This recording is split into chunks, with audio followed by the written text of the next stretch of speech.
काभ्रेको बनेपामा अहिले भर्खै मात्रै ठूलो महालबाग ट्रकले ठोकिँदा बिजुलीको खम्बा सहित चाहिँ यहाँ मानिस परेको भन्ने कुरा पनि आएको छ। एकछिन तथ्य जानकारी आउन बाँकी रहेको छ भने यहाँका ड्राइभर पनि त्यहाँ घटनास्थलमै मृत्यु भएको भन्ने कुरा जानकारी आएको छ। तपाईँले हेर्न सक्नुहुन्छ यो काभ्रेको बनेपामा भएको घटना रहेको छ। अहिले भर्खर मात्रै ठूलो घटना घटेको छ।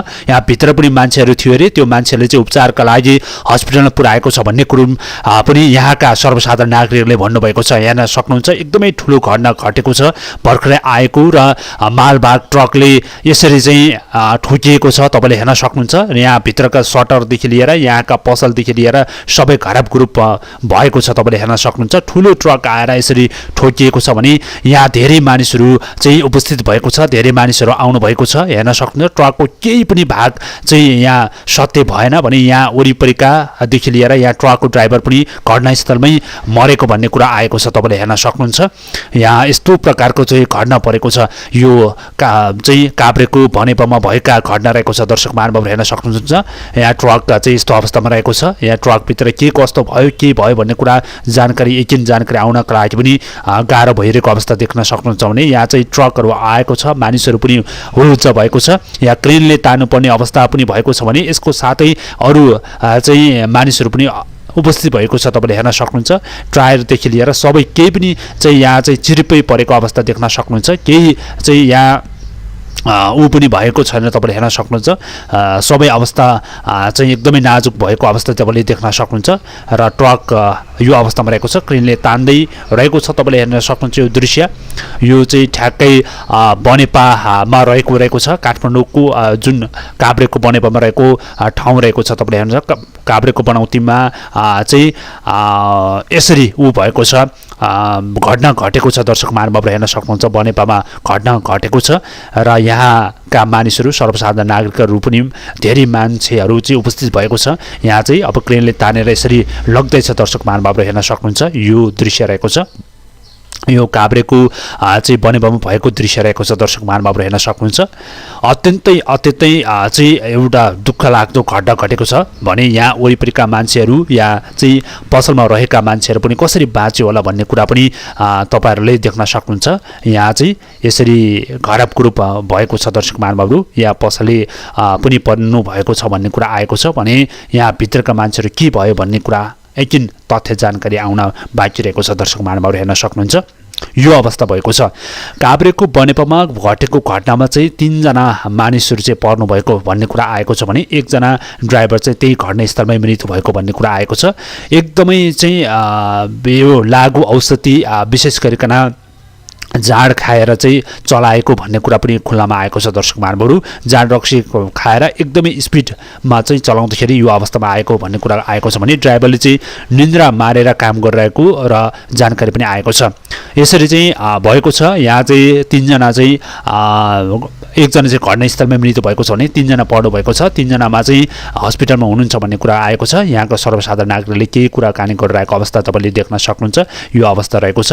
यहाँका दृश्यहरू तपाईँले हेर्न सक्नुहुन्छ। धेरै मानिसहरू पनि उपस्थित भएको छ र यो काठमाडौँ भक्तपुरमा चाहिँ हुँदै गएको ट्रकले चाहिँ यसरी ठोकिएको भन्ने कुरा आएको छ। दर्शक महानुभावहरू धेरै मानिसहरू पनि उपस्थित भएको अवस्था देख्न सक्नुहुन्छ। यो काभ्रेको चाहिँ बनेपामा रहेको छ। यसरी विशेष गरिकन यसरी चाहिँ ट्रकहरू आएर ठोक्ने र ट्रकहरू चाहिँ एकदमै स्पिड चलाउँदाखेरि वर्षेनी रूपमा धेरै मानिसहरू मृत्यु भएको अवस्था देख्न सक्नुहुन्छ भने धेरै प्रकारका ट्रकहरू चाहिँ यसरी चाहिँ छिन्न भएको छ। ट्रक सवारी साधन पनि यसरी चाहिँ छिन्न भएको छ भने ट्रक सवारी साधन र ट्रकको चाहिँ चालक पनि मृत्यु भएको अवस्था देख्न सक्नुहुन्छ। यहाँ ठुलो क्षति भएको छ, ठुलो मात्रामा क्षति भएको छ। दर्शक महानुभावहरू यस प्रकारका दृश्यहरू र यस प्रकारको घटनाका लागि नेपाल ट्राफिकले कस्तो नियम गर्नुपर्ने हुन्छ, नेपाल ट्राफिकले कसरी हेर्नुपर्छ भन्ने कुरा पनि सबैलाई बुझ्न आवश्यक रहेको छ। दर्शक महानुभावहरू यहाँ ट्रक ठोकिएको छ, 2टा ट्रक ठोकिँदाखेरि यस प्रकारको घटना भएको भन्ने कुरा पनि आएको छ। दर्शक महानुभावहरू हेर्न सक्नुहुन्छ यो अवस्थाको रहेको छ। ट्रकले यसरी चाहिँ ठोकिँदाखेरि यो प्रकारको चाहिँ दृश्य भएको छ र ट्रक खर्लम्मै भित्र छिरेको छ भने धेरै मानिसहरू चाहिँ हेर्न आइरहेको अवस्था देख्न सक्नुहुन्छ। अब एकछिनमा पछि यहाँ क्रेन पनि आउनेछ, क्रेनले लग्नेछ। दर्शक महानुभावहरू हेर्न सक्नुहुन्छ यो अवस्थाका दृश्य हेर्न सक्नुहुन्छ तपाईँले।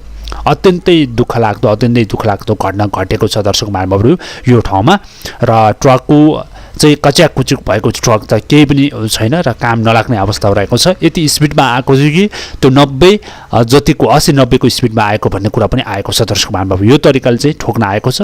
यो अत्यन्तै चाहिँ दुःखलाग्दो घटना रहेको छ दर्शक महानुभावहरू। यो अत्यन्तै दुःखलाग्दो घटना रहेको छ। ट्रकमा केही पनि चाहिँ छेदविच्छेद भएको छ ट्रक, र ट्रकमा चाहिँ बसेका मानिसहरू पनि एकदमै चाहिँ त्यहाँ चाहिँ घटनास्थलमा मृत्यु भएको भन्ने कुरा आएको छ दर्शक महानुभावहरू। यो अत्यन्तै दुःखदायी र दुःखलाग्दो घटना घटेको छ दर्शक महानुभावहरू। यो अवस्था तपाईँले हेर्न सक्नुहुन्छ। धेरै मानिसहरू पनि उपस्थित भइरहेको अवस्था देख्न सक्नुहुन्छ। यो घटनाको बारेमा चाहिँ ब्रिफिङ गर्दै हुनुहुन्छ।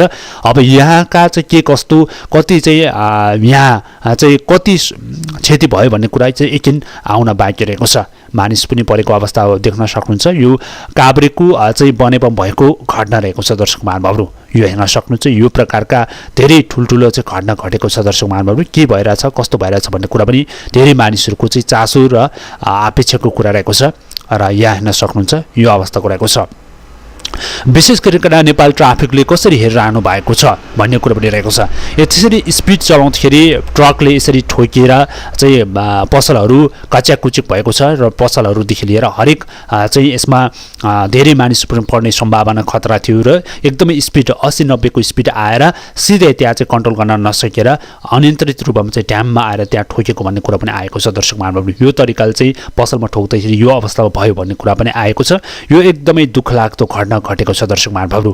र चालकले केही सेवा र नशालु पदार्थ सेवन गरेको भन्ने कुरो पनि आएको छ। त्यसको साथै उनले चाहिँ विगत केही दिन अगाडिदेखि पनि उनी चाहिँ ननिदाएको र नसुतेको र बेलुका पनि काम गर्ने भएको कारणले यस प्रकारको चाहिँ घटना घट्यो र यस प्रकारको चाहिँ समस्या आयो भन्ने कुरा पनि कतिपय श्रोताहरूले भन्नुभएको छ दर्शक महानुभावहरू। यो अवस्था रहेको छ। यो ठ्याक्कै बनेपामा रहेको छ। बनेपामा चाहिँ यस प्रकारको घटना घटेको छ दर्शक महानुभावहरू। अत्यन्तै दुःखलाग्दो घटना घटेको छ। यो अत्यन्तै दुःखलाग्दो घटना घटेको छ। यस प्रकारका दृश्यहरू तपाईँहरूको माझमा हामीले ल्याएको छौँ र विशेष गरिकन नेपाल प्रहरीले पनि यसमा विशेष गरिकन नेपाल चाहिँ ट्राफिकले पनि यसमा मध्यनजर गरेर हेर्नुपर्ने अवस्था रहेको छ। यो काभ्रेको चाहिँ बनेपा काभ्रेको पनौतीदेखि लिएर हरेक ठाउँमा घटना घटिरहेको अवस्था देख्न सक्नुहुन्छ भने नेपालभरि नै यस प्रकारका थुप्रै प्रकारका घटनाहरू घटिएको कारणले गर्दा सबैले यसमा चाहिँ यो कुराहरूमा चाहिँ सबैले बुझ्न आवश्यक छ र यो कुरामा सबैले चाहिँ विशेष गरिकन नेपाल ट्राफिकहरूले चाहिँ यसमा महत्त्वको साथ अगाडि बढ्नुपर्ने र बढाउनु पर्ने कुरा पनि जोड दिनुपर्ने अवस्था रहेको छ दर्शक महानुभावहरू। यो हेर्न सक्नुहुन्छ। यो दृश्य यो चाहिँ काभ्रेको बनेपामा भएका दृश्य रहेको छ र तपाईहरूलाई हामी देखाउन गइरहेको छौँ। र यतापट्टि धेरै मानिसहरूको हुलुज्जा पनि भएको छ र पछि आएर त्यहाँ चाहिँ जब मान्छे परिसिएपछि त्यहाँ आन्दोलन पनि भइरहेको अवस्था देख्न सक्नुहुन्छ। त्यहाँ मान्छे चाहिँ त्यहाँ चाहिँ घटनामा दुर्घटना भएर मान्छे मरिसकेपछि त्यहाँ धेरै मानिसहरू चाहिँ ओहोरदोहोर भएको अवस्था छ भने त्यहाँ चाहिँ आन्दोलन पनि सुरु भइसकेको अवस्था तपाईँले देख्न सक्नुहुन्छ। धेरै मानिसहरू चाहिँ आक्रोश रूपमा आउनु भएको छ। सबैले तपाईँले हेर्न सक्नुहुन्छ। काभ्रेको बनेपन भएको दुर्घटना हो। दुर्घटनामा यस्तो प्रकारका चाहिँ ठुलो दुर्घटना भएपछि यहाँ धेरै मानिसहरू चाहिँ उठेको छ। धेरै मानिसहरूले चाहिँ भन्नुभएको छ यहाँ चाहिँ अब कसरी अगाडि बढ्नुपर्छ, के हुन्छ यसको प्रतिक्रिया, यसको चाहिँ कसरी अगाडि बढ्न सकिन्छ भन्ने कुरा धेरै मानिसहरूले पनि गर्नुभएको छ। यो अत्यन्तै दुःखलाग्दो घटना पनि रहेको छ दर्शक महानुभावहरू। हेर्न सक्नुहुन्छ। र यस किसिमको चाहिँ समस्याको समाधान कसरी गर्न सकिन्छ भन्ने कुरा धेरै मानिसले पनि गर्नुभएको छ। धेरै मानिसले पनि यो कुरा चाहिँ गर्दै हुनुहुन्छ। धेरै मानिसले पनि यो कुराका लागि अगाडि बढाउनुपर्छ। यो कुराहरू चाहिँ हामीले लुकाउनु हुँदैन। नेपाल ट्राफिकले पनि हेर्नुपर्छ भन्ने कुरा धेरै मान्छेको चाहिँ जनअपेक्षा र चासो रहेको छ दर्शक महानुभावहरू। सबैले बोलिराख्नु भएको छ। त्यसको कारणले अब यस्तो प्रकारको ड्राइभरहरूलाई पनि कारबाही गर्नुपर्छ। स्पिडमा चलाउने ड्राइभरहरूलाई कारबाही गर्नुपर्छ भन्ने कुरा चाहिँ सबैले भन्नुपर्ने अवस्था रहेको छ। र विशेष गरिकन तपाईँको चाहिँ राति 8:30 बजे 12 बजे र रातिको समयमा यति स्पिड हुन्छ कि 100 को स्पिडमा 90 को स्पिड हुन्छ। त्यो 90 को स्पिडमा 100 को स्पिडमा चाहिँ कुनै पनि ड्राइभरलाई चाहिँ कुनै पनि गाडी नहेरिकन यति स्पिडमा चलाइरहेको अवस्था देख्न सक्नुहुन्छ। त्यो ड्राइभरहरूलाई चाहिँ नियन्त्रणमा लिनुपर्छ र भन्ने प्रश्न पनि आइरहेको अवस्था देख्न सक्नुहुन्छ। बेलुका राति 8-9 बजेतिर यति स्पिडमा हिँड्छन्। जुन स्पिडमा हिँडेर चाहिँ गाडीलाई ठोकेको बाइकहरू ठोकेको हरेक किसिमको घटनाहरू पनि रहेको छ। यो घटना भएको कारणले हामीले यसमा सचेतपूर्वक तरिकाले एकदमै राम्रो तरिकाले एकदमै चाहिँ यसमा चाहिँ नेपाल ट्राफिकले एकदमै चाहिँ यसमा संयमतापूर्ण तरिकाले हेर्नुपर्ने र एकदमै विचार पुर्याएर चाहिँ हेर्नुपर्ने अवस्था रहेको छ। सबैले यो कुरामा ध्यान आकर्षण हुनुपर्छ भन्ने कुरा सबैले गर्नुभएको छ। हस् त, नमस्ते।